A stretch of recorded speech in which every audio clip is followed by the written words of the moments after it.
Hoy, gimingaw ba kag Siargao pero wala pa kay panahon mo balik sa Siargao tungod kay busy. So unsa pa imong gihulat? Naay diri sa duol na rin sa Barangay Ipil na wala Siargao ang porma. Hoy! So di na ta magdugay-dugay uban ni kunyog asa ni dapit.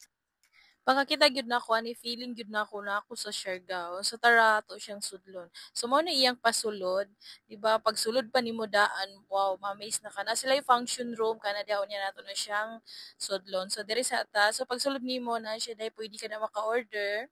O na mao ni ang Casa de la Familia located at Barangay Ipil, Surigao City. So dali ra siya matud-an unya ang iyang porma gyud kay grabe gyud ka nice. Pero jud kag nasa Siargao ba? Mao na og nagplano mo mag-outing sa imong pamilya, sa imong barkada, pero dili mo gusto mo layo diri sa Surigao City, diri na lang ta magpaduol. So na sila yung mga rooms diri, 6 kabok na ilang rooms, na sila tag 4,500, good for 3 na